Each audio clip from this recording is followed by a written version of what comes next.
Praise the Lord. ஆண்டவராகிய இயேசு கிறிஸ்துவின் நாமத்தினாலே உங்கள் யாவரையும் சந்திப்பதிலே மிகுந்த சந்தோஷம் அடைகிறேன்.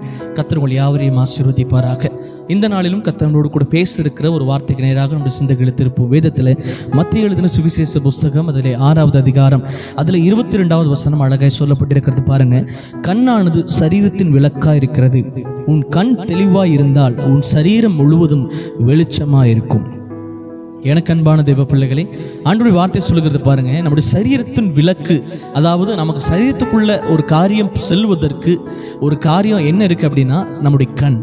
நம்முடைய கண் நம்முடைய சரீரத்துக்கு வெளிச்சமாக இருக்குது, அதாவது விளக்காக இருக்குது. நம்முடைய கண் சரியாக இருக்கும் அப்படின்னா நம்முடைய சரீரம் முழுவதும் வெளிச்சமாக இருக்கும்னு வேதம் சொல்லுது.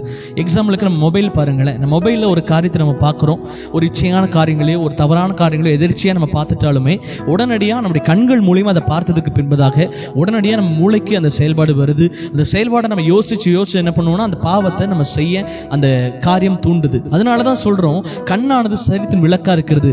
கண்ணை நீ சரி பண்ணிட்டாலே சரீரம் முழுவதும் நீங்க பரிசுத்தமாக வாழ முடியும். பல பேர் சொல்லுவாங்க, என்னால் பரிசுத்தமாகவே வாழ முடியல, நான் பரிசுத்தமாக இருக்கணும்னு நினைக்கிறேன், நான் அந்த பாவத்தை செய்யவே கூடாதுன்னு நினைக்கிறேன், நான் இந்த காரியத்தை மொபைல் ஃபோனில் இருக்க அந்த சில பாவங்களை நான் தொடவே கூடாதுன்னு நினைக்கிறேன், ஆனால் நான் அதை திரும்ப திரும்ப செய்து கொண்டே இருக்கிறேன். பவுல் சொன்னது போல நான் செய்ய நினைக்காததை நான் திரும்ப நான் செஞ்சு கொண்டே இருக்கிறேன்னு சில பலர் சொல்லி கொண்டு இருப்பாங்க. ஏன் அப்படின்னா பல பேர் கண்களினால அந்த பாதிக்கப்படுகிற அந்த இச்சையின் காரியங்களை விடுவதற்கு அவங்க யோசிப்பதில்லை.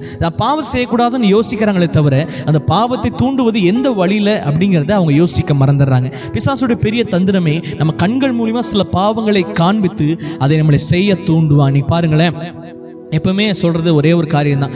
ஒரு ஆண் ஒரு பெண் அந்த ரோட்டில் நடந்து போயிட்டு இருக்காங்க அப்படின்னா ஒரு வாலிப பிள்ளைக்கு எதிர்ச்சியாக ரோட்டில் போகும்போது அந்த வாலிப பிள்ளையை பார்க்குறீங்க, இல்லை வாலிப பையனை நீங்கள் பார்க்குறீங்க, உடனடியாக உங்களுக்கு என்ன தோணும் அப்படின்னா, சரி நீங்கள் சரியாக இருந்தீங்க அப்படின்னா என்ன பண்ணலாம், பார்த்துட்டு பார்க்காத மாதிரி நீங்கள் கடந்து போயிடலாம்.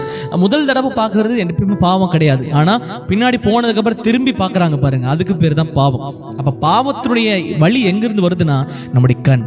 நம்ம கண்ணை நம்ம சரி செஞ்சுட்டோம், அந்த கண் வழியாக ஒரு பாவம் எனக்குள்ள முதலாவது வர்றது தெரியுது அப்படின்னா அந்த செகண்டே நமக்கு சரி செஞ்சுட்டோம் அப்படின்னா அந்த பாவத்துக்குள் விழாதபடி நம்ம எச்சரிக்கையாக இருக்க முடியும். அப்போ உங்கள் வாழ்க்கைக்கு எல்லா பாவத்திற்கும் எந்த வழியாக வருது அப்படின்னா உங்கள் கண்கள் வழியாக. அப்போ கண்களை பரிசுத்தமாக்கி தேவனுக்கு பிரியமில்லாத காரியங்களை நான் பார்க்க மாட்டேன், தேவனுக்கு பிரியமில்லாத காரியங்களை நான் திரும்ப அதை நான் இடம் கொடுக்க மாட்டேன்னு சொல்லும் பொழுது நிச்சயமாய் உங்கள் வாழ்க்கை முழுவதும் நீங்கள் பரிசுத்தமே வாழ தேவன் உதவி செய்வார். நீங்கள் எந்த பாவத்தெல்லாம் நீ விட முடியலன்னு சொல்கிறீங்களோ விட வேண்டியதை நீங்கள் விடும் பொழுது நிச்சயமா எல்லாவற்றையும் விடுவதற்கு தேவன் உங்களுக்கு கிருபை பாராட்டுவார். அதனால உங்க கண் சரியா இருந்தா உடல்ல இருக்க எல்லா உறுப்புகளும் சரியா இருக்கும். அதனால கண்ணை சரிப்படுத்துங்க, எல்லாமே சரியாயிரும். கர்த்தர் உங்களை ஆசீர்வதிப்பாராக. Have a blessed day. God bless you.